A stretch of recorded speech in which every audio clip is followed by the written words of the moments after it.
This is the Price of Betrayal. Created and brought to you by King Johnson by way of Akasha Empire.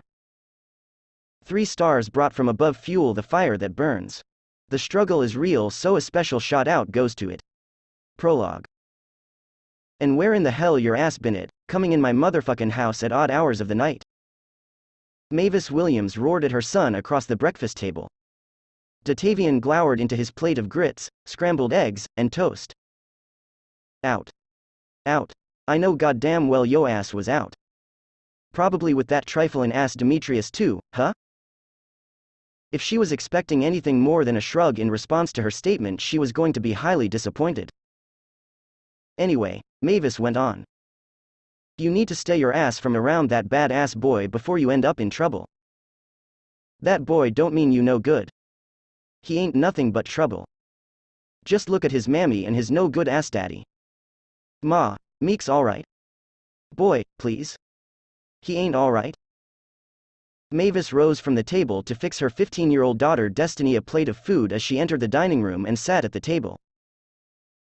Believe me, boy, I ain't raising your ass all by myself for you to just run the streets with hoodlums and get into trouble, she stated, piling food onto a plate. You need to stay out of them streets, and go to school and get an education so you can get a decent job and do well for yourself, instead of being out there doing nothing. Ma, a job? I thought you said it wasn't no jobs out there to get?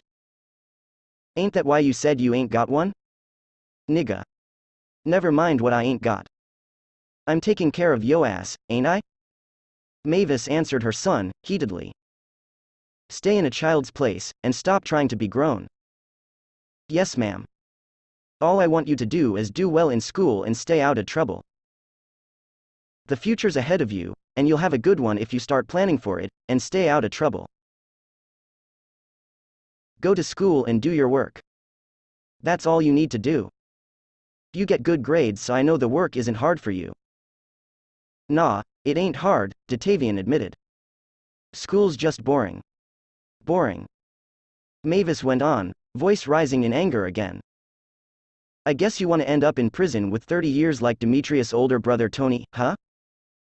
No. Well, that's what's gonna happen if you don't get your shit together. You gonna end up either up in jail for a very long time, or dead. You and that damn Demetrius. A sigh escaped Mavis's lips. I know I ain't made much out of my life, but I'd be damned if I just sit here and watch you let yours pass you by, even if it kills me. You hear me, boy? Datavian got up from the table and retrieved his book bag from on top of the kitchen counter. I hear you, Ma, he said, returning to the table. He then bent and placed a kiss on his mother's cheek, then gave Destiny's head a push, playfully, as he passed her, heading towards the door. I'ma do what I gotta do and get right. You'll see. I'ma take care of you one day, watch. Anyway, gotta go. Can't be late for school. After the door closed, Mavis Williams put her head in her hands, then sighed. Her son was at a difficult age. She'd been a bit wild and unmanageable herself at 16, hell she'd had him the next year, but only if she could persuade him that he had so much to lose. Life was hard enough these days without making it worse for yourself. Ma, why you ain't cook me no bacon? Asked Destiny, who'd witnessed the entire episode in complete silence, looking back and forth between her mother and brother like a spectator observing a tennis match. I could have made a bacon, egg and cheese sandwich to eat with my grits. Looking up, Mavis smiled, then shook her head incredulously. Well, Ms. Thing, if you would have gotten your hot behind up a lot earlier like you were supposed to, you would have had some bacon. Especially when you would have been fixing it yourself, she said, smiling. What, you think I'm the queen of Burger King or something? This ain't no have it your way. Destiny rolled her eyes and huffed silently. Finishing off her breakfast, she downed a glass of orange juice, then rose and grabbed her school books off the kitchen counter.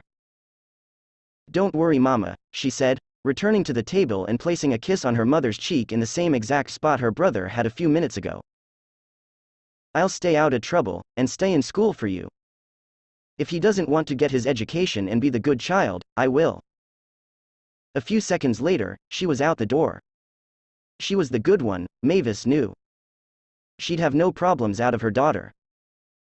But Datavian was her worry, and the bad thing about it was, she didn't know if she was going about things the right way or not. Since Judge had walked out 10 years ago, Mavis had devoted herself to their children. But it seemed that the more she tried to get Datavian to do right, the worse he became. Maybe it would be better to leave him alone and allow him to pass through this phase alone.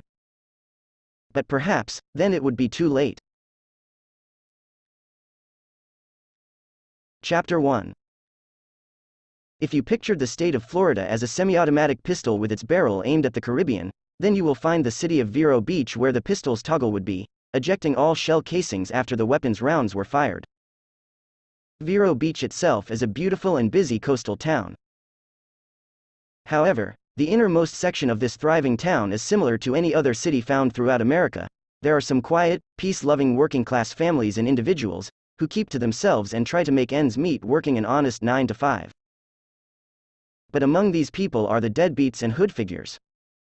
Junkies and child abusers, alcoholics, thugs, wife beaters, and drug dealers. Some are violent, angry at the world or whomever they hold responsible for their plight. Sloping down from US Highway 1, beyond the railroad tracks lies what the inhabitants of the inner dwellings of the city have christened the low end, because of the great number of residents who live in this area whom for one reason or another find themselves on the lower end of the classes scale, unable to get ahead. The low end is a place where scruffy dogs and uncontrolled children run and frolic amongst discarded beer cans and liquor bottles, broken glass, and abandoned cars and tires, or whatever else one can imagine wanting to possibly avoid. The pathways running between the rows of tract homes built in the early 60s were known by such names as Slab Lane, Bacers Boulevard and Buddy Place because of the number of little plastic baggies or tiny torn-off pieces of aluminum foil littering the ground that at one point in time contained some form of cocaine discarded by the frequenting coke heads after purchasing their illicit goods from one of the many drug dealers residing in the area. However, Datavian Williams, dubbed to those who knew him, whatever one might say about him, was not one of the coke heads, neither was his best friend and partner in crime Demetrius, Meek, Reynolds. Smoking crack was out of the question. In their way of thinking, that shit wasn't cool at all. Naturally, they had tried smoking marijuana, and found it to their liking. They'd also tried snorting cocaine, but had decided that that was for the birds and not them. It was 2 steps away from being a crackhead. Besides the weed though, the two consume alcohol and preferred the little clear nuggets that T-Bone seemed to possess in abundance, the ones that made you feel oh, so good. Because of his neat and conservative appearance, Datavian was not the kind of boy the average townsperson would take for a bad kid. In fact, he was considered a little schoolboyish and a pretty boy by some. At 16, he was quite handsome, courtesy of both parents, and was a slave to fashion. Only the most popular named brand threads graced his slender frame. Aku, Polo, Red Monkey, Nautica, and Crooks and Castle. Meanwhile, his shoe game was just as impeccable. Jordans and LeBrons, Air Max and any other named brand sneakers or boots that just came out. On the other hand, Demetrius was the sort of boy people would cross the street to avoid when they saw him coming. Like his best friend though, he kept his appearance up and stayed fresh. But because of the permanent sneer he kept on his handsome face and the thuggish-ruggish manner in which he carried himself, people considered him a bad kid. About 100 yards away, a freight train rumbled by, and Datavian lit the end of the weed-filled cigar between his lips. "Dog," Bone said, "it's 'bout time we stop splacking cars and shit. Say he got us something better to do, and we'll really come up," Meek announced, kicking at some shards of broken glass. "Oh yeah?" Dub took 2 pulls off the blunt and passed it. Exhaling, he said, "Like what?" "Like cribs and shit. Running up in niggas' shit, you know. Bone's gonna tell us who, when, and where. All we gotta do is, get in, get that, then get out." "Yeah, that's cool but..." "But, what?" "But if them niggas be there when we hit, we dead. Those niggas might be strapped." "What are we supposed to do then?" Dub said. "I mean, we straight if they ain't, but..." Meek thought it over. "We gon' have to bust them niggas I guess." "Shit, I don't know. And how we supposed to do that? We ain't got no fire. I guess we'll get something from Bone. I don't know. You know he got all types of fire and shit. We'll just get one from him. Yeah, I guess. Dub accepted the blunt from Meek, then hit it. So when is this supposed to start? He asked. When Bone put us up on a lick he want us to hit. Yeah. Dub inhaled a thick trail of smoke from his mouth to his nose. Oh yeah, another thing, he said, exhaling a thick cloud of smoke. Dog, Bone's been getting way too much bread off of us from the other shit we been doing. It's like the shit ain't even worth a nigga's time no more. I hope he don't think we be just handing over what we lick for to him, then sit around waiting for him to break us off. I ain't on that shit no more. I know for a fact he be getting way more money for the shit we be bringing him, so I ain't finna keep getting bird-fed. Nah, not me. Yeah. I know. It wasn't a new subject and Meek was getting tired of Dub's constant complaining. Besides, he was too scared of T-Bone to mention anything about it. So what's up? You gonna holla at him about it or what? Dub asked. I don't know, I guess. Yeah, aight. The two began making their way towards T-Bone's, smoking the remainder of the blunt. But before they reached the front yard, Dub pulled up short. And what's up with the bread from the last lick? You got it right? He asked. Oh, yeah. Almost forgot. I got it right here. Meek grinned and pulled a wad of cash from his front pocket. He say he only got $700 for the rims, and $3 for the music, so me and you got $350 apiece and he got $3. Dub shook his head. Dog, that shit don't even sound right. How? Meek asked, incredulously. Me and you got $3.50 to his $3 out of $1,000. How that don't sound right? We got more than him. Having more than him ain't the point. It don't sound right cause I know he got more than he's saying he got for that shit. At least a stack alone for the 30s, Dub said, referring to the set of chrome 30-inch Giovanni rims removed from a tricked-out Caprice Classic that they'd stolen a week earlier. Then on top of the rims, I know the music was worth at least another stack. You can believe that shit if you wanna, but I ain't stupid. So you calling me stupid? Meek asked, stiffly. Nah dog. You just ain't trying to hear what I'm saying, that's all. Dub replied, trying to defuse the situation in the making. Not that he was scared of Demetrius, at least not in the physical sense, because he knew he could hold his own in a fistfight with the best of them, thanks to the 2 summers he'd spent boxing while attending Leisure Square's Youth Athletic League. But his friend's stupidity was the cause of his fears, fear that Meek or something so stupid and petty as demanding the rightly percentage of the money from the stuff they were stealing would cause a rift in their friendship. I'm just trying to put you on point, my boy. I was finna say, if you think a nigga stupid, we can shoot the fade right here, Meek said, all thug bravado. Cause I don't see yo wanna be Antonio Tarver ass. Shit. A nigga was fading shit up in the tent, straight up. Man, whatever nigga. Dub snatched his $350 from Meek's left hand, then quickly lowered himself in a semi-crouch and shot 3 swift jabs to Meek's midriff, playfully. Backing up, he said, see nigga, you ain't on point. My shit's on point and up to date. Them bootleg ass fights you claim you got up in the detention center ain't bout nothing. Oh yeah? Smiling, Meek shoved his money in his pocket then slowly advanced on his friend with his hands raised, showing off his set. Tighten up, he said, moving his fist around in small circular motions. This shit's one Hennard. For close to 2 minutes, the two slapped boxed, tapping each other with open hands in a playful manner.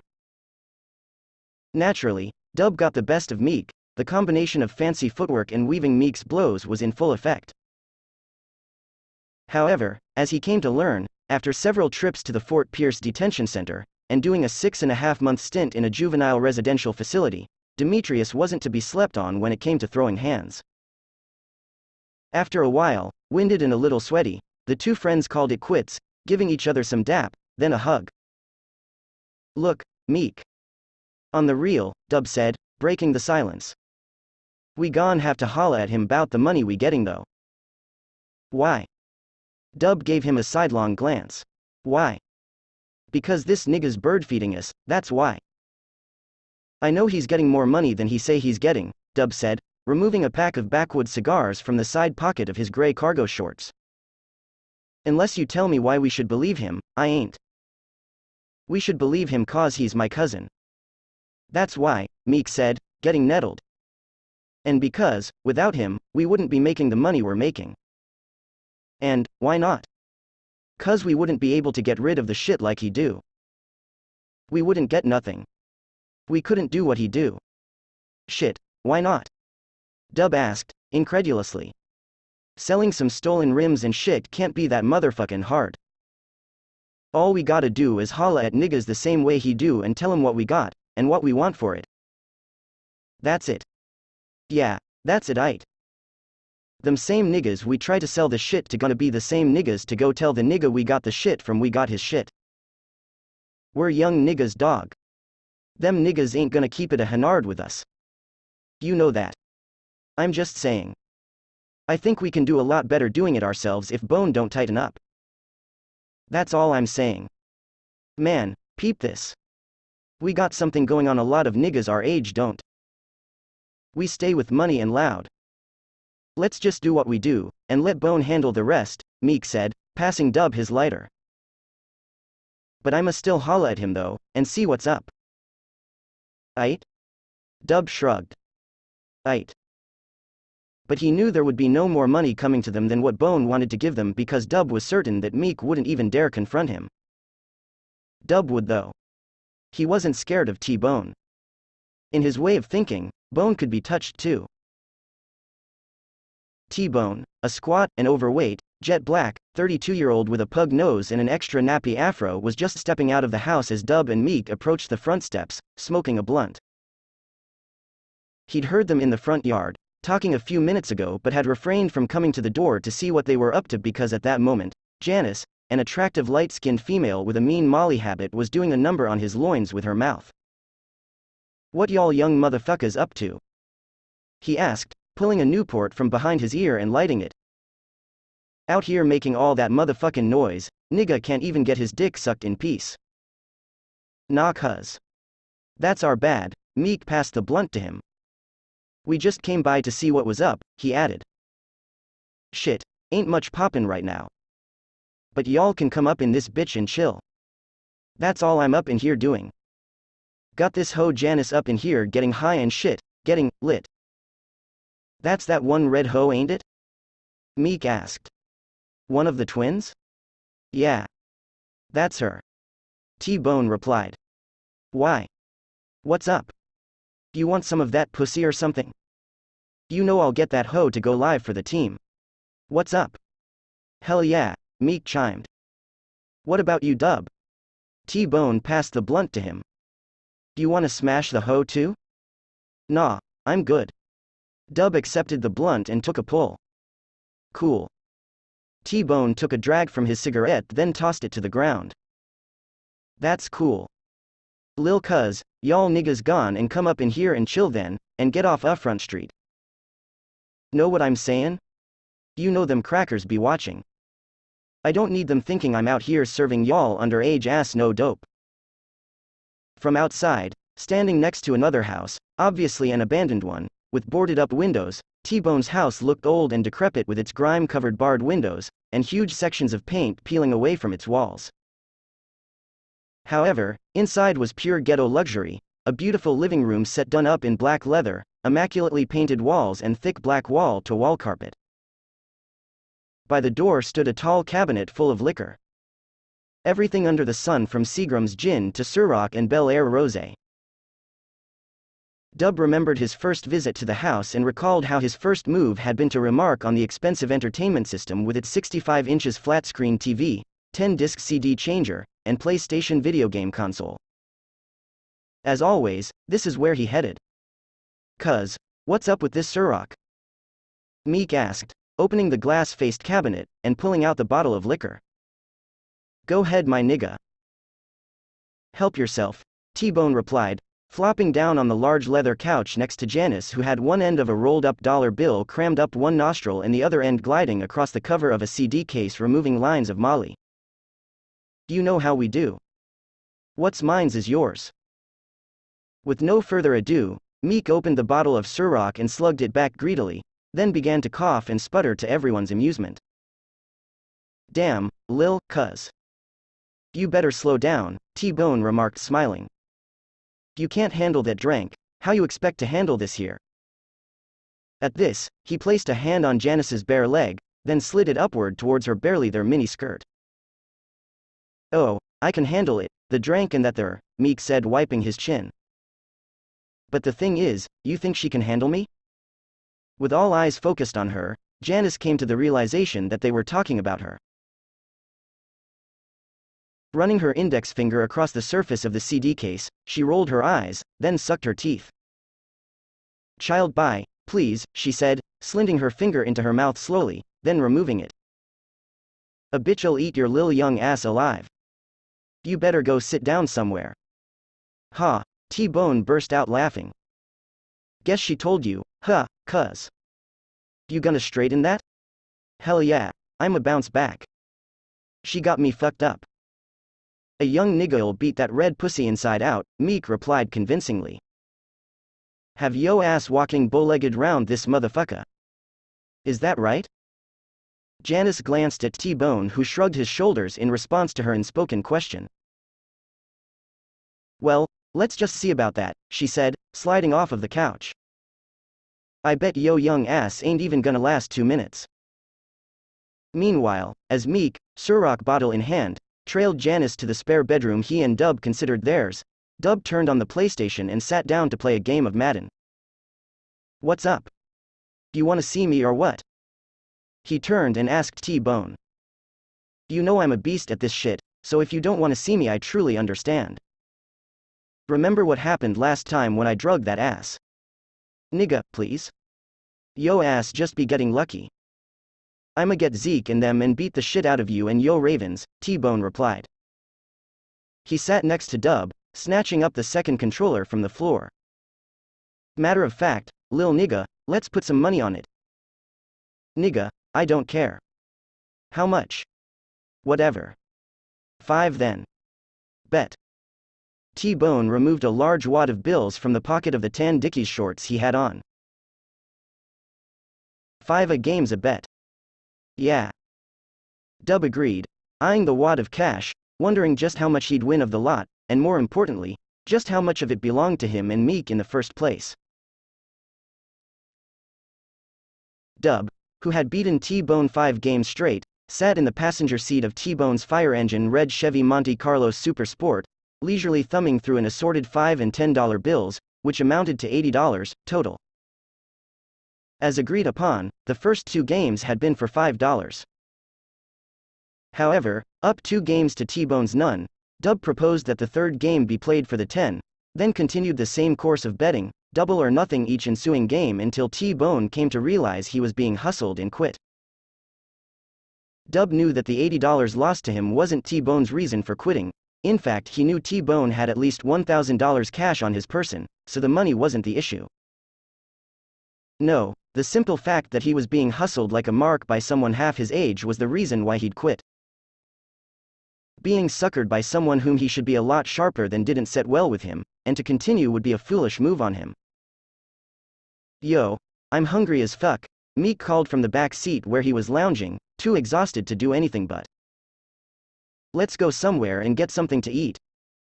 After a quick debate on who had the better fries, Checkers, McDonald's, or Burger King, the trio decided McDonald's would be their destination. About 15 minutes later, Dub, T-Bone, and Meek were out of the Monte Carlo, walking into the fast food restaurant, and ordering their food. T-Bone was the first to order, and Dub, not wanting to let him off the hook concerning the money he knew T-Bone was holding back on him and Meek, asked, "Lunch on you ain't it?" "Nigga, are you kiddin'?" T-Bone responded, pulling out a rumpled $20 bill and handing it to the cashier. "Y'all niggas got money, don't ya?" "Shit. Nigga, you just gypped me for $80, so I know you got money. Lunch should be on you." He grabbed, then, pocketed his change. Anyway, I gave Meek the bread from the Caprice and shit. You got yours, didn't ya? Yeah. I got it. Dub glanced at Meek, who seems to find the older attractive white woman taking his order more interesting than the present conversation. Meek wouldn't meet his eyes, and Dub almost felt like telling him to stop being a pussy and let T-Bone know what time it is on the money tip. How, like himself, he was dissatisfied with the amount they have been receiving for the merchandise they have been providing. But he didn't. If he wasn't gonna speak up for himself and try and get what's surely due to him, Dub wouldn't do it for him. I'ma get mines though, Dub thought. Yeah, I got something, he said. But it ain't right though.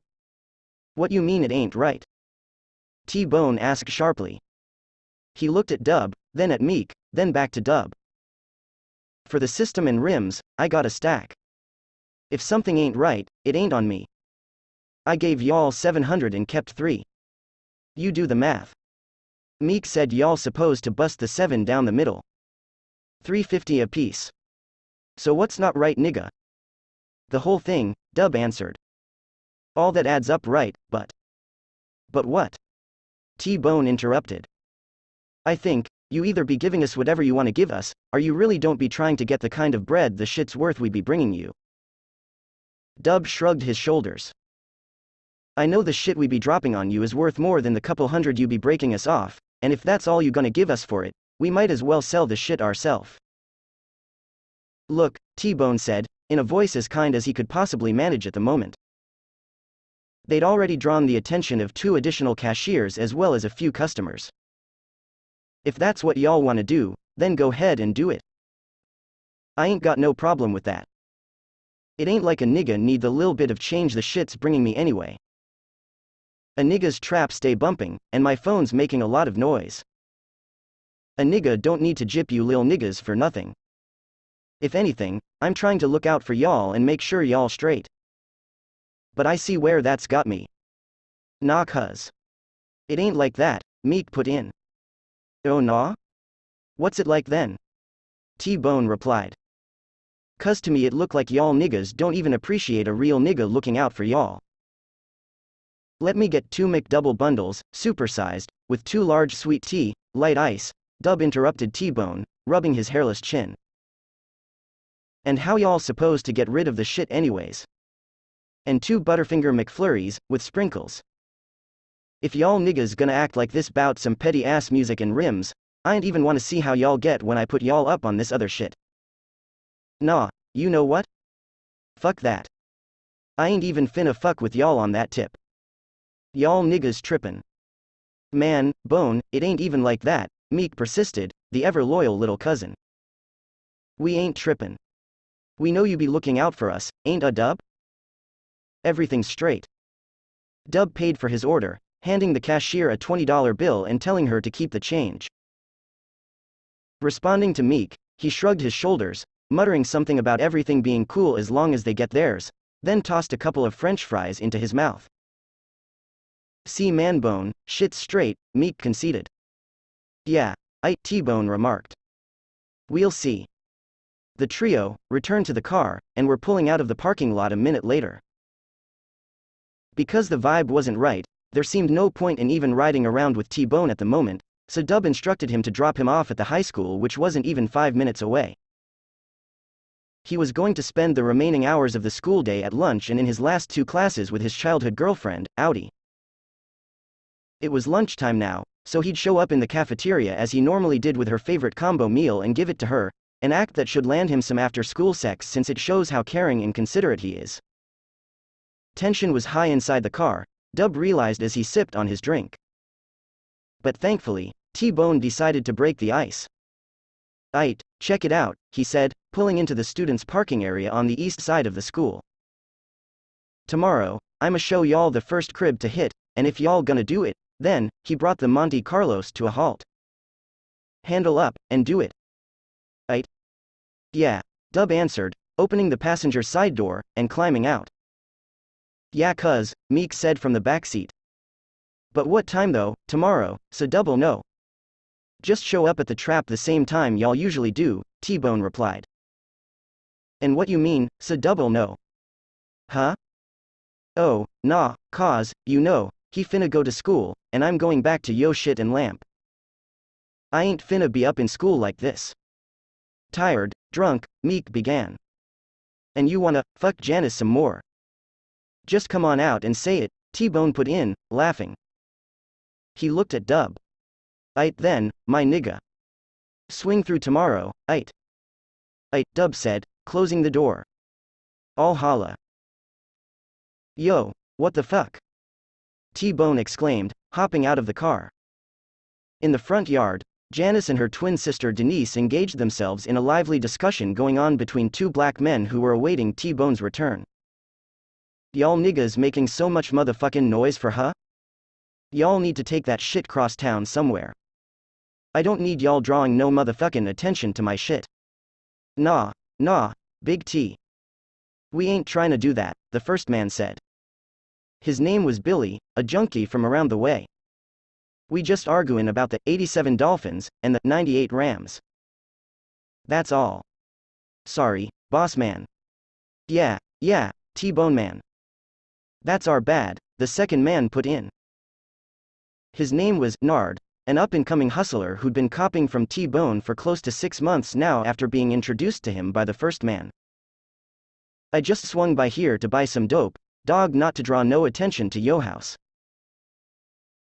We know how you doing it over here with all that coke you movin', so we ain't trying to fuck that up. Our bad. Aight. T-Bone replied. He turned to Janice and her sister. And what the fuck y'all doing? Y'all know y'all don't know nothing about no football. The girls giggled. Nah, we just instigating, Janice said. Yup. Denise put in. These niggas are crazy as hell. We just getting our laugh on. T-Bone unlocked the front door. Aight, everybody inside then. Ain't trying to be out here on Front Street like this. Crackers be taking pictures and shit. Fuck around and have all our ass up in the county on something, bullshitting. Chapter 2. Detective Starks was almost as pleased with his recent promotion to the Mace Squad, Indian River County Sheriff's Office's anti-drug and gang unit, as he was with his new mustache and beard. The later made him look older, and the former, more important, successful.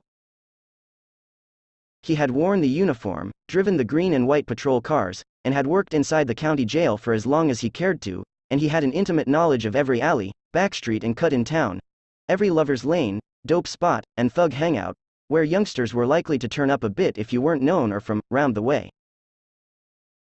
He also knew the low end, a predominantly black neighborhood made up of post-World War II tract houses, and more up-to-date homes constructed with concrete and stucco, a neighborhood where drugs and money exchanged hands on a regular. And that was his reason for being there tonight.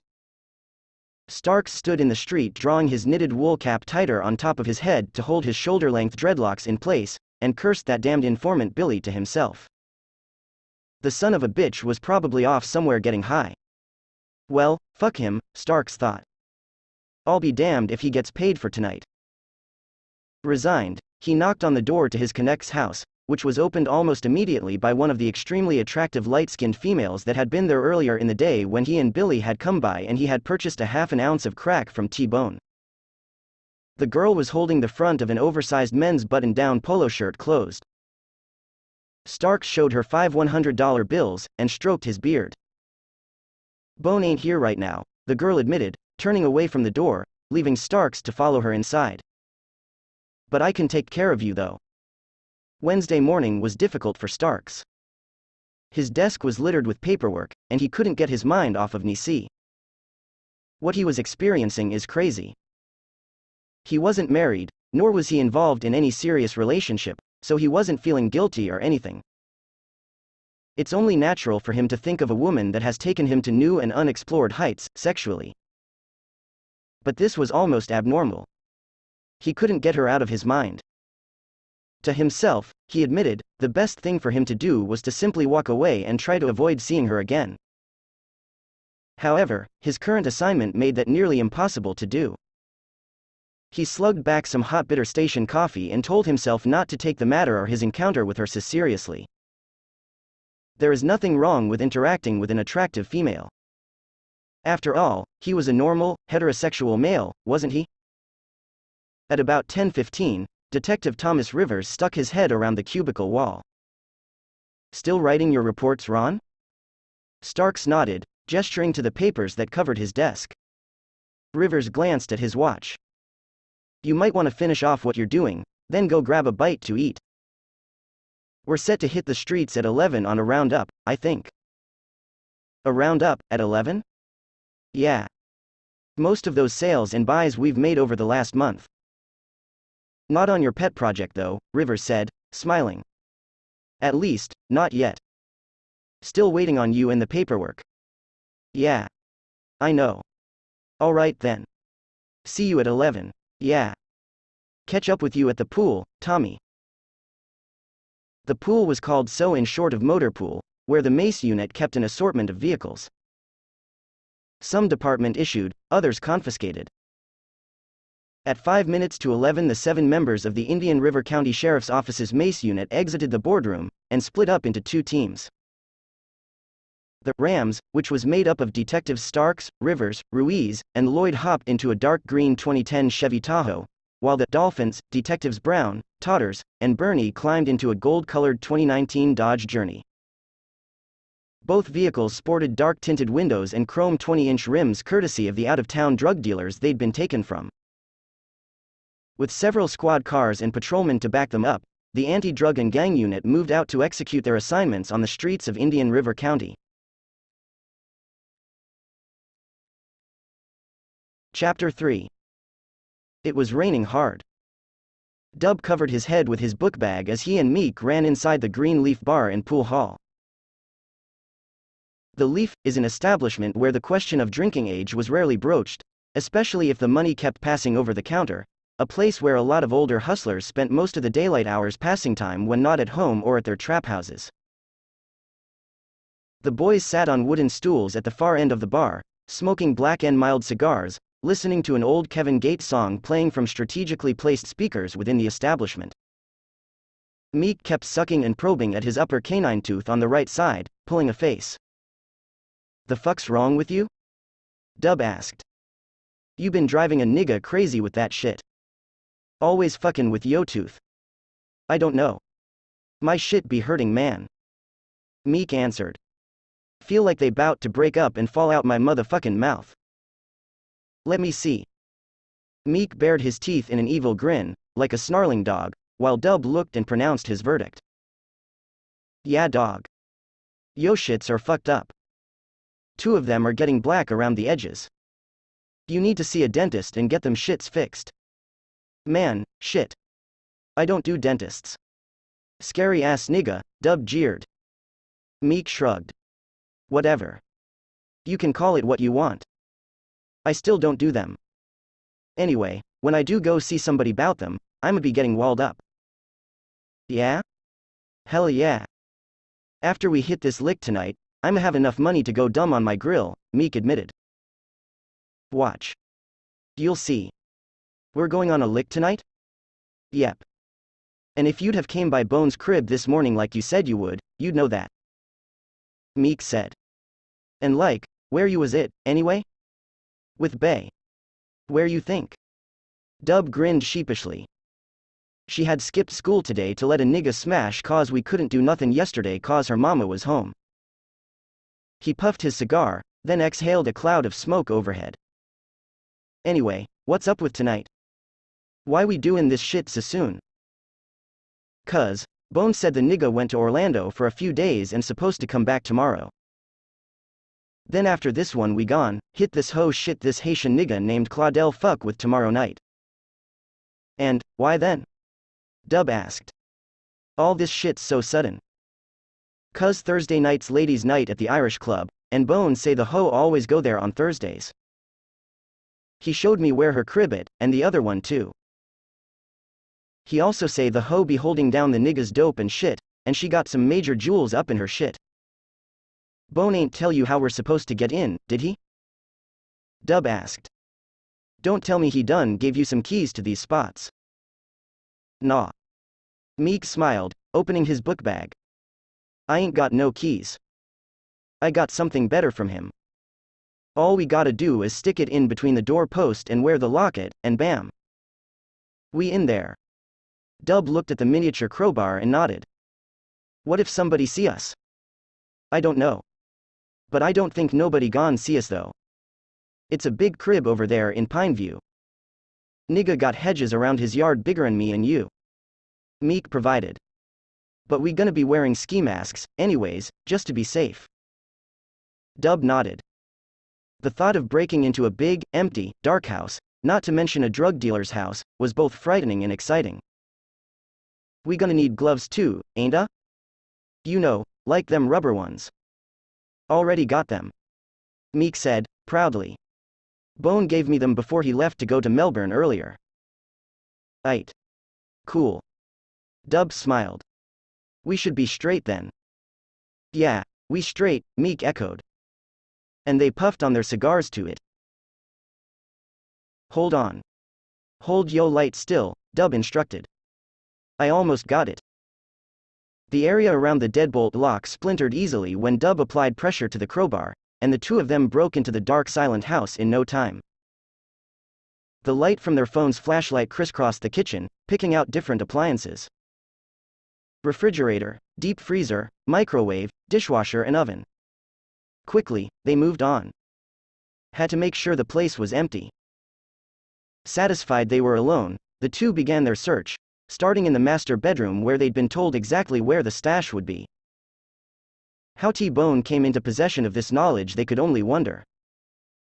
Inside the room, their eyes now accustomed to the dark, picked out the outlines of the bed, TV, nightstands, and dresser. The gleam of a streetlight coming through the nearly sheer white curtains helped visibility too, and they turned off their flashlights. Meek began his search at the dresser, using his light once again to illuminate the contents of the first drawer he pulled open. He found dark silky underwear, panties and bras, slips and nightgowns. With his ungloved hands he felt how soft and slippery they were and rubbed them against his face, smelling the fresh flowery scent of detergent used to wash these articles. He also found an old leather bank pouch in the drawer filled with men's underclothes, socks, boxers, and t-shirts. Inside it were two neat stacks of $100 bills with thick rubber bands around their center and a set of keys. Dub went straight to the closet where there was supposed to be a hidden compartment containing more than half a kilo of cocaine and at least 3 pounds of marijuana. Behind the clothes hanging from the metal bar running the entire length of one wall, he found what appeared to be a thin strip of wood paneling encased in gold trimming. After fiddling with the strip for about 2 minutes, he was rewarded with an audible click for his persistence. Meanwhile, Meek found what looked like a jewelry box on top of the dresser. When he opened it, tinkling music began to play, and he dropped it in surprise, spilling the contents on the floor. Then cursing, he bent and scooped them up. Yo. Meek. Dub called from inside the closet. Dog, I found it. Check me out. Meek joined him inside the closet. A portion of the wall was slid downwards the way a car window would be when lowered, and the contents of this hidden compartment were clearly visible, illuminated by the beams of their flashlights. Quickly, Dub began to scoop the compartment's contents into his book bag, then gestured for the one Meek carried so that he could put the plastic-wrapped bundles of weed in it. Finished, they decided to leave. Dog, Dub. Let's grab the DVD player and shit, Meek whispered as they crossed the living room. Man, Meek, you trippin'. You seen this shit we got? We don't need no motherfucking DVD player. We're good. Reluctantly, Meek dismissed the idea of stealing the DVD player and agreed to leave. However, only to check the cabinets, drawers, refrigerator and deep freezer just to make sure they weren't missing something. The two paused briefly. And as it turned out, this was a good decision they'd made. Behind a loaf of bread atop of the refrigerator, Dub discovered 2 9mm Berettas hidden. These, he added to the backpack, along with the 7 large wads of cash Meek found wrapped in plastic, inside a box of popsicles inside the freezer. Satisfied, they quietly left the house the same way they came. It was a dull but quick journey from the Pineview neighborhood to T-Bone's house on the low end, with the two riding hard on the 2 Schwinn Predators. taking the minor roads through the town. Across the railroad tracks, Dub and Meek turned right, getting onto Old Dixie Highway, then made a left on a back street running behind Bolly's nightclub a little further down, until they reached US 1, which they eventually crossed, riding into the low end itself. During the daylight hours, the neighborhood looked desolate already, but looked even more so now, swept by rain under a leaden sky. Amid the tract houses, a few modern homes stuck out like gold-capped teeth in a nearly empty mouth, with a few rotten teeth barely there. A few grim shadows moved about, some going nowhere while others were doing something. Junkies and hustlers going about their nightly business. On the corner of 22nd, a group of drug dealers congregated around an all-white Lincoln Navigator on 24-inch rims, smoking weed and sipping something liquid from tall styrofoam cups. The Cash Gang, as they were called, held down 3 streets adjoining the small recreational park on the low end. As Dub and Meek passed, Dub yelled out, "Yo, y'all might want to tighten up. Jumpouts crosstown running up on niggas." There were a number of "alrights, bet that up jits," and good-looking outs tossed in Dub and Meek's direction as they continued to pedal their bikes towards T-Bone's house. Back at the house, Dub and Meek sat in the spare bedroom in the back, sharing out the money. Meek had already cuffed 2 of the 7 wads of cash he'd found in the freezer, plus the bank pouch filled with cash. He then persuaded Dub, which took no effort at all, to go along with the story that they'd only found what turned out to be $2,700 in the dresser, if and when T-Bone asks about any cash. Dub knew T-Bone would make up his profit once he sold the drugs they'd gotten anyway, so it was no biggie to him. Besides the $2,700 in cash they'd be splitting up 3 ways whenever T-Bone returned from Melbourne, Dub and Meek had $4,800 to themselves to split. They decided to wait on T-Bone to arrive before doing anything with the weed and coke though. Had to keep it looking kosher. "So what you gon' do first?" Dub asked Meek, puffing sparingly on the blunt he'd rolled out of the stolen weed. "Niggas don't even wanna see us now, dog. We balling." "Yeah, ain't Meek took a pull from his own blunt. "We strapped for show. First thing I'ma do is cop a rental, then go get my grill walled up and cop some jewels and clothes." "Yeah. Me too. You gon' drop some rocks in yo mouth too?" Meek asked. "I ain't know. I might." Dub really didn't know if he was ready to cover up his perfectly straight white teeth with golds, or even wanted to for that matter. "Gotta think about it." Oh well." Meek shrugged. "I ain't know about you, but I know that's what I'ma do." The sudden knock at the door interrupted their conversation. They looked up at each other, then Meek got up to answer the door. Janice, followed closely by her sister Denise, entered the room, looking around. Dub made a pretense of tidying things up a bit and was careful to hide his cash. "Damn, y'all just gone sit in here all night and smoke all the loud by y'all self?" Janice asked, hands on her hips. "What, y'all can't burn with me and my sister?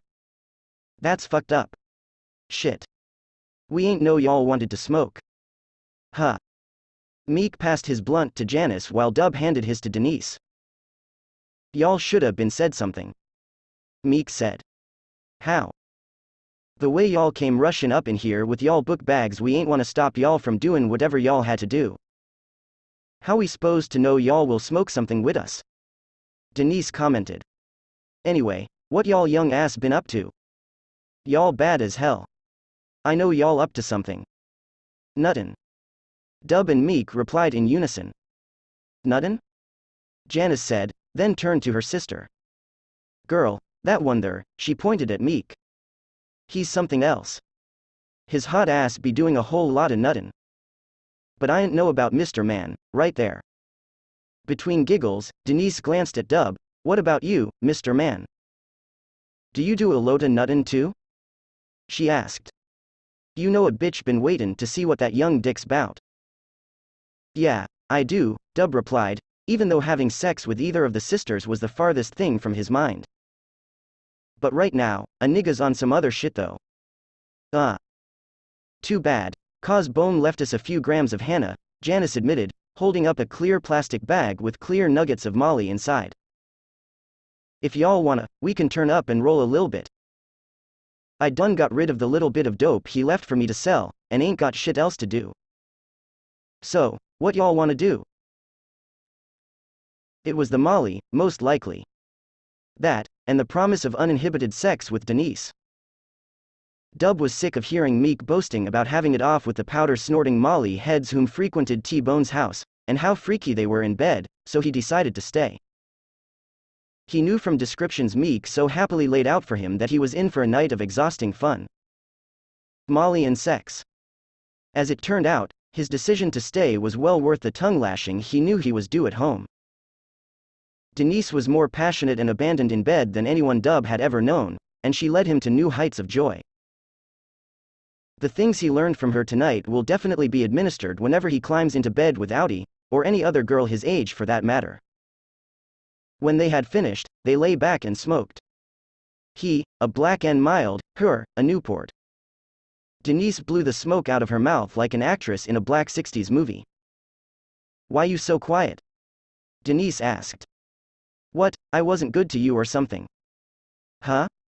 Oh, nah. I wasn't?" She rose up on her elbow, looking at him.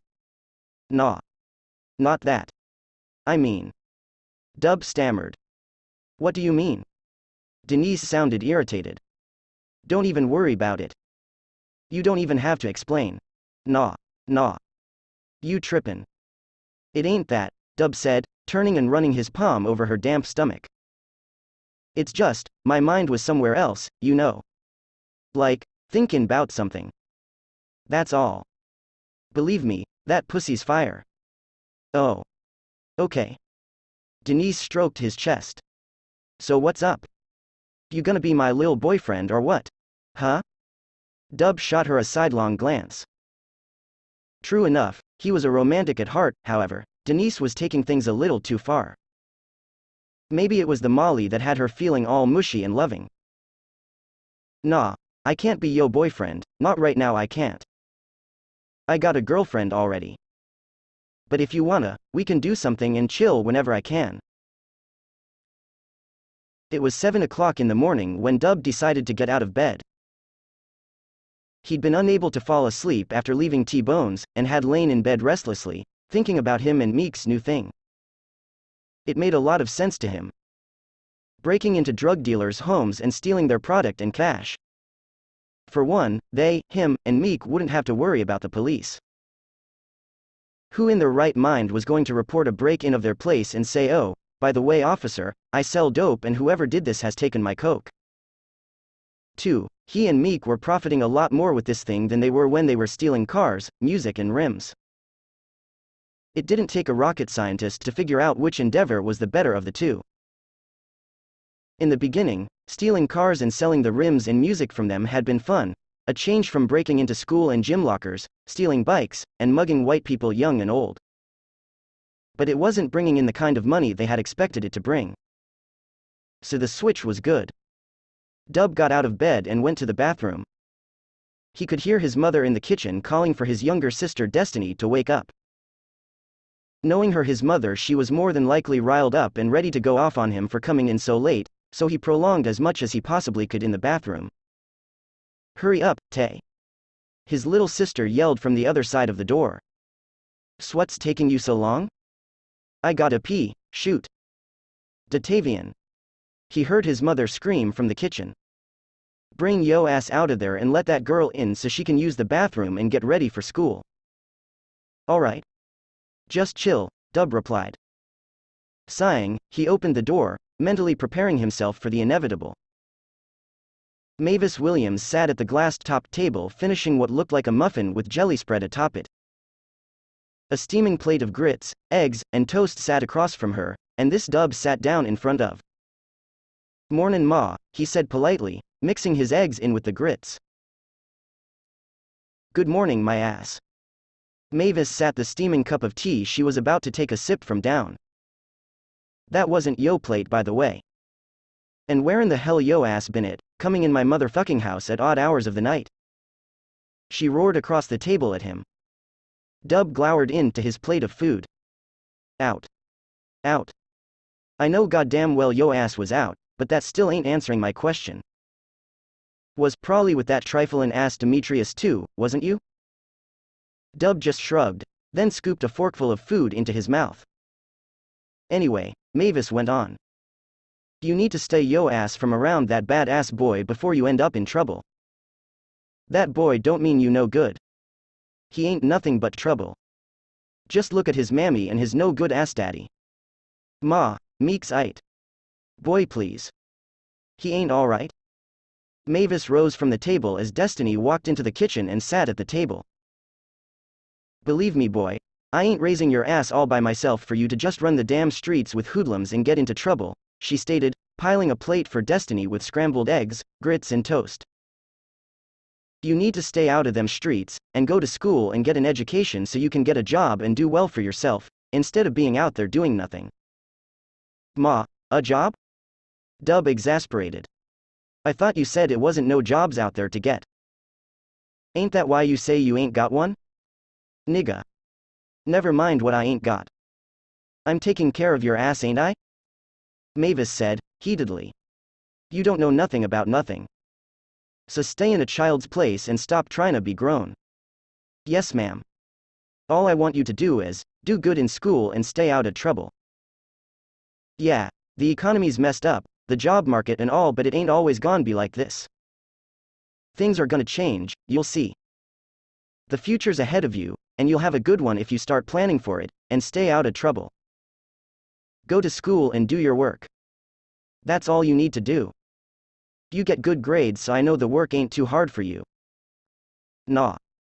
It ain't hard, Dub admitted. School's just boring. Boring. Mavis went on, her voice rising in anger again. I guess that's what the problem was for everybody running around here broke without a job, or what Demetrius' older brother Tony, Sheila's other son, must have said too, because he dropped out of school in middle school and went to running the streets. Now his ass sitting in prison for 30 damn years, all because he ain't want to go to school. Is that what you want? Huh? No. Well, that's all that's gonna happen if you don't get your shit together. You gon' end up dead or in jail. You and that damn Demetrius. Layin' round Sheila's house doing nothing, running the damn streets. God knows where his damn daddies ran off to, and Sheila ain't never home to take care of him.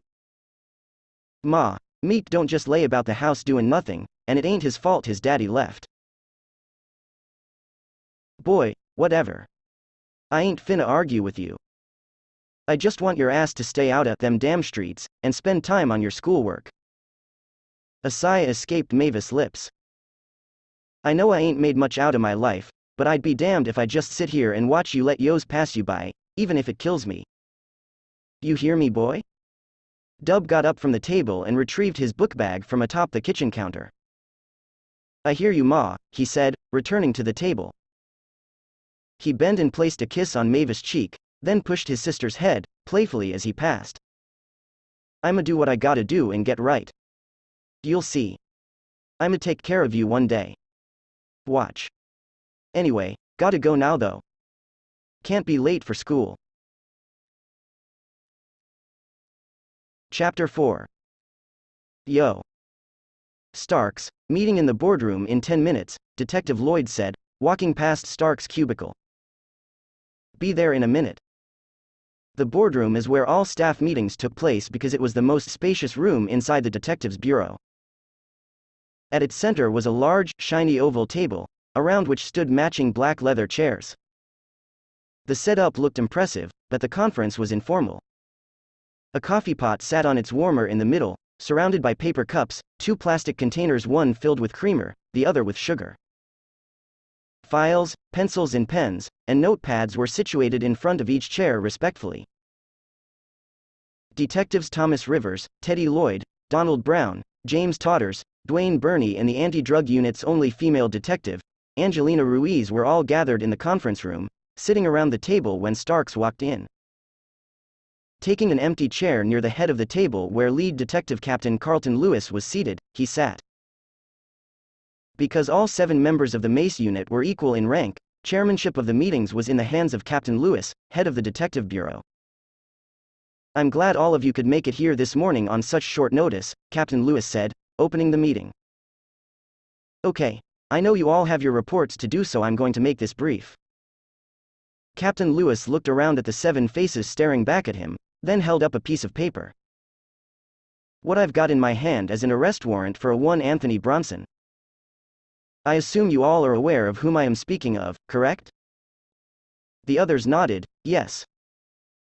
I received a telephone call from our brothers in Brevard informing me that our very own Mr. Bronson is now in their custody on several drug-related charges, and is quite possibly facing a federal indictment.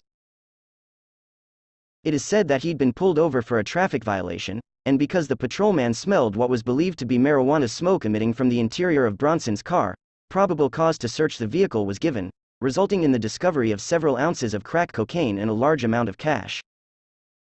There were whistles and woes all around. Yet our relatives wanted to know what we wanted to do with Mr. Bronson, being that he's from around here, and we've got our own thing going on with him. He's got a bond, and judging from the facts we've got, I'd say he's more than likely going to post bail, and hopefully return to our area where I am to understand as his base of operations. Correct? Captain Lewis looked at Starks. Yes, sir, Starks replied. Yes, sir, it is. So again, they want to know what we're wanting to do? And I am to assume that you all are ready to move on Mr. Bronson at the present, correct? All eyes turned towards Starks, inviting him to answer. Starks coughed. He needed a cigarette, but because Florida law prohibited the use of tobacco products inside state, federal, and county buildings, he had to content himself by fiddling with a paperclip while he thought of what to say. Cap, I think Detective Starks should be the one to speak, sir. It's sorta his project, Detective Brown provided. Well, sir, you've all seen the reports. I don't really have anything to add. I mean, over a month-long period I've made over 10 buys from Anthony Bronson, 12 to be exact, all were recorded on audio and video, so really. Starks shrugged.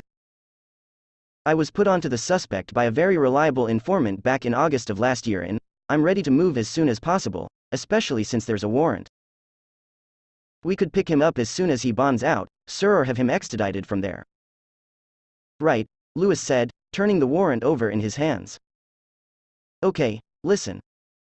I'm of the mind to have Mr. Bronson picked up on this, however, and I want you all to hear me out, okay? Let's say we allow him to bond out and come back to Vero, okay? 150,000's his bond, a lot of money that'll have to be recovered, so it's safe to assume he'd come back and continue his operation. Okay, let's say we let him build back up. Then hit him when he least expects it. What do you say to that? Starks looked up at the others. What do y'all say? He asked. Unless anyone else has any other ideas. I mean, I don't see anything wrong with that. The other 6 looked at each other, then nodded. No one had anything new to add, and then they all agreed to go along with the plan outlined by the captain. Well, that settles it then, Captain Lewis announced, rising from his chair, bringing an end to the meeting. Here you go, detective. He handed Starks the warrant for Anthony Bronson's arrest. Make sure everyone's provided a copy, will you? Back at his cubicle, Starks busied himself with reports from last night's roundup. 27 arrests had been made of both junkies and small-time dealers, who had unknowingly at one time or another sold crack cocaine to a decoy, an officer working undercover, posing as one or the other. There had been 30 arrest warrants in all, but for whatever reason there remained 3 unserved. But that was okay, Starks thought to himself, they'd be picked up soon. It was just a matter of time. Skipping his lunch break, Starks tidied up his own reports on all the evidence and information he had on Anthony Bronson. The plan the captain laid out was a logical one, if not 100% sound. At any time, Bronson could jump bail and skip town, leaving the Mace unit with another unserved warrant. But Starks knew deep down that he'd arrest Bronson. He had an inside link to his every move. At 1:45, Starks decided to take a break and grab a bite to eat from the canteen. With a large chili dog in one hand, and a bag of potato chips in the other, he returned to his cubicle. On his desk was a note from Captain Lewis. Ron, come see me in my office as soon as you return. CL. Quickly, Starks scoffed down the chili dog in record time, then put the bag of chips in his desk drawer. After a few sips from the bottle of avian water he had on his desk, he walked along the corridor and knocked on the captain's door. "Come in," Captain Lewis called, and Starks entered. "Ah, Ron. I'd say good afternoon, but we were just in conference together not too long ago," the captain said. "However, I'd like you to meet Special Agent Olivia Major." He gestured toward the woman sitting opposite him, who stood up to shake Stark's hand. Olivia Major had long shiny black hair, creamy light brown eyes, with a few lines around the edges, and a luscious mouth. The turquoise blouse she was wearing under the black suit jacket was opened at the top, revealing just a hint of cleavage, while her pants, obviously tailored along with the jacket, were firm-fitting and tapered to a halt just above her shapely ankles. All in all, Starks thought Agent Major was a knockout. "Please, Detective Starks," Agent Major said as she gently let go his hands. "Call me Olivia." "Well, Olivia it is then," Starks smiled, reaching for a cigarette inside his pocket. "I guess that'll make me Ronald. Or Ron. Not if you don't want to be." Her creamy eyes seemed to challenge him. "Not at all, it's a pleasure," he said, meeting her gaze. Then he remembered the no-smoking ban and put the pack away. "Okay. Now that we've got the pleasantries out of the way, let's get down to business." Captain Lewis shuffled a few papers on his desk, then looked at Starks. "Agent Major is a field operative from the DEA's field office in Palm Beach," he explained. "But she lives here in Vero Beach. Narcotics is her field, and an interest in our dear friend Anthony Bronson is what she and her superiors have. So," he turned a charming smile in the agent's direction, "her superiors and I have decided to join together minus the jurisdiction bullshit, pardon my French, you know, sort of like a minor task force with the two of you leading it in the effort of bringing Mr. Bronson and whomever he's associated with down." Starks nodded. "Don't see no problem with that. When do we get started?" "Right now, I suppose," Agent Major said, looking to Captain Lewis, who nodded his head. "But first I'd like to go over, with you of course, everything you've got on him so far, and in turn I'll let you in on what the agency has, okay?" "Sounds good to me," Starks said. "Might take a little bit of time. And I've got a truckload of reports." "Oh Ron, damn the reports," the captain cut in. "You're one of my most thorough detectives and I'm quite sure your reports are as accurate as can be. You've got my permission to pass whatever else that needs to be done off to any of the other Mace Unit detectives, and get started on this case with Agent Major, immediately. Do I make myself clear?" "Yes, sir." Starks arrived at the Open House Sports Bar and Grill at least 10 minutes before Olivia was due, not simply because he didn't believe in keeping a woman waiting, but because he didn't like the idea of her waiting alone in a sports bar, even a place as congenial as the house. When she walked in 5 minutes late of their pre-arranged appointment, all the heads of the men at the bar turned in her direction. "So, where do we start?" he asked, lighting a cigarette and opening a thick manila envelope. "Oh, put that away," Olivia protested. "Let's keep this informal while we build up a picture. I'm quite sure you retain first-hand knowledge of everything to do with this case, so just tell me what it is, and I'll give you a full report on what I've got. Deal?" Thus admonished, Starks put the folder away. "Deal." They were lounging comfortably in a booth near the back, which provided a relatively unobstructed view of the entire place.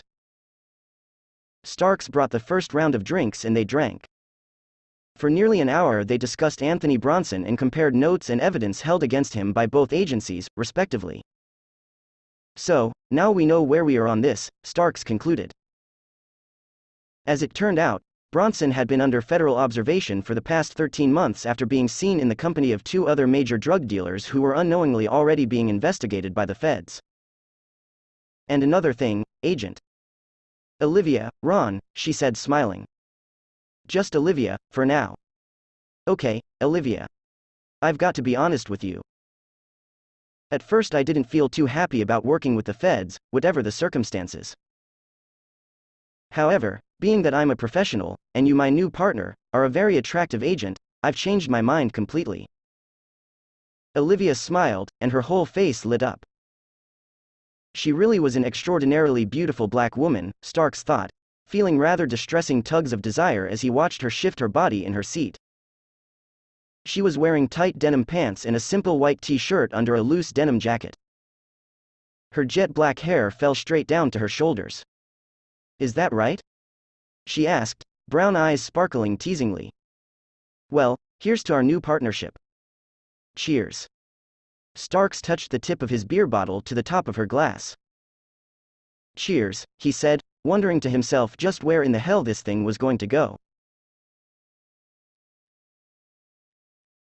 Chapter 5. While Agent Major and Detective Starks sat discussing him over drinks at the sports bar, T-Bone was about a mile away, plotting his next move. At 6 o'clock that morning he had walked out of the Brevard County Jail agitated and pissed after having Janice stop by his mother's house and picking up the $15,000 in cash required for his bond. Because there had been dope found in the Monte Carlos, the car had been impounded. Luckily, it was in his mother's name. She'd get it out for him later. However, T-Bone's agitation stemmed from the thought of all the money he'd lost. $15,000 to post bail, $10,800 confiscated, as well as the remaining 9 ounces of crack he'd been caught with. "Damn, they got me good," he thought, puffing on a Newport. "I ain't stressing it though. So y'all only found 16 O's in there, and 3 pounds of weed? How much cash?" T-Bone asked. "I know y'all lil motherfuckers done already put the cuff game down on me." Meek shook his head. "Nah cuz. We ain't put the cuff game on you," he said. "All we found's what we showed you. Ain't Dub?" "Yeah." Dub and Meek were sitting on the couch, engrossed in a game of Madden. "That's all we found, 'cept for the jewelry," Dub said, convincingly. "That's all there was, and we split the bling up with each other cause you ain't say nothing 'bout wantin' none." T-Bone was of two minds whether to believe them or not, but his hustler's instinct told him to just accept the situation as it was because he knew that short of approaching Cooley C., the owner of the house they'd hit and asking him what all was taken, he'd never find out if they were lying or not. He had to think quickly. The cash that was split between the three of them was hardly enough to help him recover from the loss he'd taken yesterday. Even with the 16 ounces of coke they'd entrusted him with to sell, he'd have to do some serious grinding to shovel a hint of solidity into the over $25,000 hole he was now in. It was probably no more than a split second before he came up with a plan. "Yo, check it out. Y'all did good on this one, so now I'ma put y'all up on something a hell of a lot sweeter. That's gonna set all three of us up straight, alright?" T-Bone said. "Yeah. That's cool. We on that. No cap." Dub said, pausing the game. "Hell yeah. But what about the one for tonight?" Meek asked. "You still want us to do that hoe shit, don't ya?" Yeah. Y'all still gonna hit that one, but I know some niggas y'all can hit that really got it. All y'all gotta do is run up in them niggas shit and lay 'em down. Them niggas pure pussy, they gon' give it up, ASAP. Y'all ain't got nothing to worry about." T-Bone could tell Dub had something to say, but he went on with his spiel. "I'ma give y'all the fire, so don't worry about that. I'ma be real with y'all. Yesterday, them crackers got behind me and I had to jump out of the MC and run. I lost 10 grand and a half a brick, and I need to bounce back like soon. That's why I'm putting y'all onto them Dominican niggas that own Hometown Supermarket as y'all next lick. Them niggas been moving bricks outta there like a motherfucker. But they soft as fuck though. All y'all gotta do is handle up and we straight. Bust everything down and eat. We a team. I eat, you eat. We can lock this shit down for real." It was quiet in the house. Both teens sat gazing at T-Bone. Dub appeared to be thinking hard, considering all possibilities, while Meek seemed awestruck. Nothing was said for a long time by anyone. Finally, feeling very pleased with himself, waiting to hear what their response would be, T-Bone lit a cigarette and asked, "So what's up? Y'all with it or what?" One at a time, Dub then Meek nodded their head, committing themselves to something that they would later discover will ultimately change their lives forever. As soon as the back door cracked open, Dub felt the thrill. It set his blood dancing and made sweat prickle on his forehead and cheeks. The wool of the black ski mask irritated his skin, making his face itch like crazy. He and Meek entered the house cautiously, but all was as they expected, dark and quiet. T-Bone had tipped them that the woman who lived there kept cocaine stashed for a local drug dealer, a Haitian named Claudel. He also told them that she kept a lot of expensive jewelry, which could be sold or melted down, then redesigned. The narrow beams of their phones' flashlights picked out dishes piled up for washing, a table littered with shadowy objects, a magazine opened on a CoverGirl advertisement with Queen Latifah's face showing. Again, they were in a kitchen, but it seemed much less clean and tidy than the one they'd been in last night. Their search started here. From the kitchen they moved onto the living room, then proceeded to the bedrooms when nothing was found in the prior two areas of the house. The first room they entered was obviously a kid's room. It was nearly empty except for a single bed, a dresser, and an enormous toy box overflowing with toys. Again, they came up empty-handed at the end of their search. Two other bedrooms turned out to be kids' rooms and similarly ascetic. Finally, after more false starts in the three kids' rooms, bathroom, and hall closet, they found what seemed to be the woman's bedroom.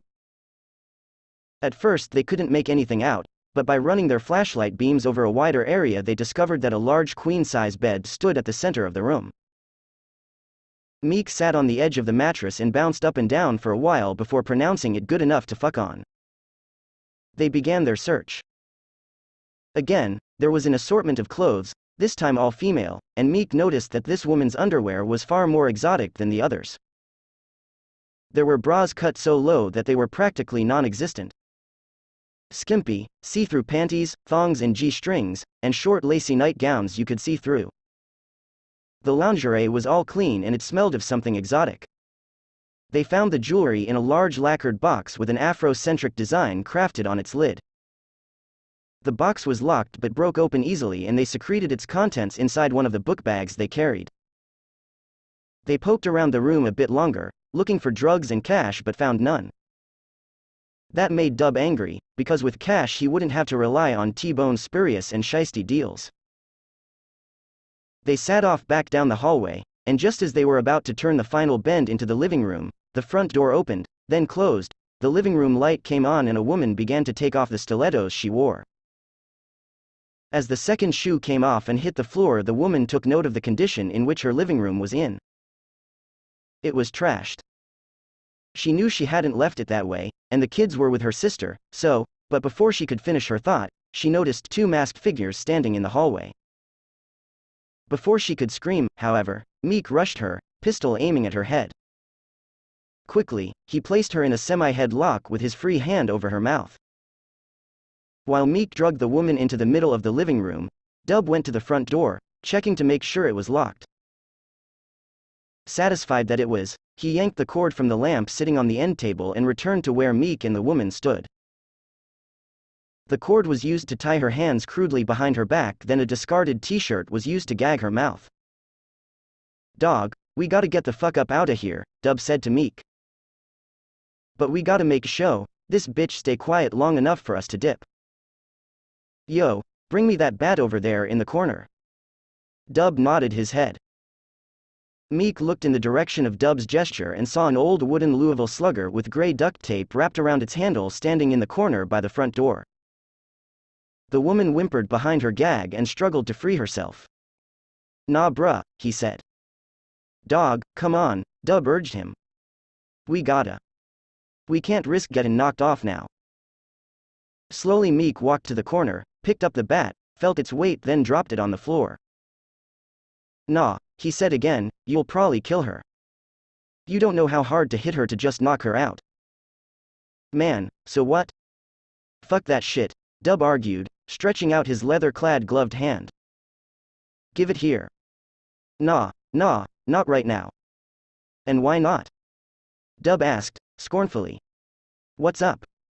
Gotta get the dope, remember? That's what we came for, right?" Meek answered sarcastically. "Duh. Bitch can't tell us where it's at if she knocked out or dead." "Can she?" "No." "Aight, then. Meek looked at the woman sprawled awkwardly on the couch. She was about 35, 40 maybe, but very well preserved. Her hair was done up nicely, and she was perhaps wearing a little too much makeup for his liking. But apart from that, she looked very good to Meek. Her breast jutted behind the silk blouse she had on, and her short cotton miniskirt had already slipped up high enough to show a lot of upper thigh and the triangular shape of her vagina hidden behind a pair of black laced panties. He got an instant erection. "I got a better idea," he whispered. The woman didn't even hear him. "Dog, you trippin'," Dub gasped, realizing what Meek meant. "We can't hang around here like that." "Why not? She's by herself, and ain't nobody else comin' over." Dub thought for a moment. "Damn, dog, alright," he said. "But first we need to find out where the dope's at." Meek stepped in front of Dub, towering over the woman. "Okay, listen lady, this how it's gonna go. We wanna know where that Haitian's shit at. And don't play stupid, like you don't know what I'm talking about, cause we know you holdin' it for him. So just tell us where it's at, the dope and the cash, then we gon' get ghost and leave you like you is or till you get free or somebody comes by here," he said. "But, if you wanna play games," Meek brandished his pistol, "we can just get this shit over with right now. So what you gonna do? You gon' tell us where it's at or what?" Quickly, the woman nodded her head. Dub bent down and removed the gag from her mouth. "So, where it at?" he asked. "It's 3 keys taped under my baby's toy box in the first room. That's all I got his. He don't keep no money over here," the woman said, tearfully. "Please. That's all there is. I don't wanna make y'all mad at me, but that's all I got his." Dub nodded, then told Meek to check it out. Less than a minute later, Meek returned carrying 3 plastic-wrapped and duct-taped bundles of cocaine cradled in his arms like a newborn baby. Meek passed the dope to Dub, who unslung the backpack he had from his shoulder and placed their find inside. With the dope put away, Dub stepped in front of Meek and gently nudged him. "Come on my nigga. Let's go," he said. "We got the dope, now let's dip." "Nah, dog, we ain't finished." There was something determined in Meek's tone as he replaced the gag to the woman's mouth, then awkwardly maneuvered her onto the floor. She didn't struggle, but she seemed to have gone limp and heavy. He snatched her blouse open, buttons popping, and her bra. He yanked and ripped until the material was away from her breast. Dub prodded Meek. "Man, you trippin'. Would you come on?" he urged. He tried to avoid looking the woman in the face because of the terrified look it held. "Tighten up my nigga." Meek squeezed the woman's breast. They were soft but firm. Slowly, he began ripping the rest of her clothes off of her, her skirt and panties. Pushing her legs apart, he unbuckled his belt, then unzipped his jeans. Because of the shirt between her teeth, the woman seemed to be grinning maliciously, and when Meek caught her eyes, he thought he saw mockery in them, not just fear. He didn't like that. He'd soon teach her. When he started, he thought he heard her grunt with pain behind her gag as she whipped her head from side to side, and he could see her eyes were blurred with tears now. After a while, Meek couldn't manage anymore. The pressure was strong, and with no more than 3 or 4 deep rough thrusts, it was all over. Spent, he got to his knees and pulled up his underwear and jeans. The woman wasn't crying anymore. She just lay there now. Her eyes had a faraway look to them, and the t-shirt still made her appear to grin. "Huh dog. Yo turn," Meek said to Dub. "Nigga, is you crazy? I ain't on that shit. Let's get the fuck outta here." Before they left, Meek slapped the woman on the side of the face with his pistol, and told her there'd be more to come if she didn't keep her mouth shut. Dub noticed a thin trickle of blood running down the side of her face from her temple before he turned and followed Meek out of the house through the kitchen. Meek knocked softly at the door, and a few seconds later, Janice peered around the chain at him, squinting through cigarette smoke rising from the Newport between her lips. She closed the door and removed the chain. "Where Bone at?" Meek asked, walking through the door followed by Dub. "He here?" "Nah. He gone. It's just me, cause Bone and my sister just went to get something to eat," Janice replied, closing the door. What's up with you? Dub, why you looking like that? Huh? Oh, I don't know. Nothin', Dub replied, shrugging. I'm chillin'. Just thinkin' 'bout something.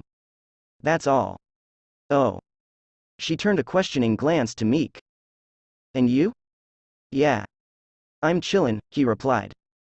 Yo, where the molly at? I know it's some up in here. I don't know. Janice answered, pulling on her cigarette. You gonna have to wait till Bone comes back, 'cause I think he got it with him. At that moment, a car could be heard pulling up in front of the house, and less than a minute later, T-Bone, followed closely by Denise, came through the front door carrying 2 large buckets of chicken. What's up? How long y'all been back? T-Bone asked, passing the food off to Janice who, trailed by her sister carrying 3 large Popeyes boxes filled with potato wedges, coleslaw and biscuits, went into the kitchen. Y'all come on. Together, Dub and Meek followed T-Bone into the spare bedroom with their cocaine-laden backpacks, where they relayed everything to T-Bone that had transpired that evening. While conversing, none of them noticed the bug, electronic listening device, the black square-shaped adapter for an Android device plugged into the electrical outlet. And the 3 continued to talk until Dub announced it was time for him to get home. Inside the boarded-up abandoned house next door to T-Bone's, Detective Starks and Agent Major removed the small listening devices from their ears, and put them in their pockets. Through a small opening between 2 boards over the front windows, they watched a young, brown-skinned male, presumably Dub, climb onto a dark-colored bicycle and pedal off into the dark. Not until Dub was out of sight, and it appeared no one else was going to come out of T-Bone's, did Starks and Major quietly exit the abandoned house through the back door.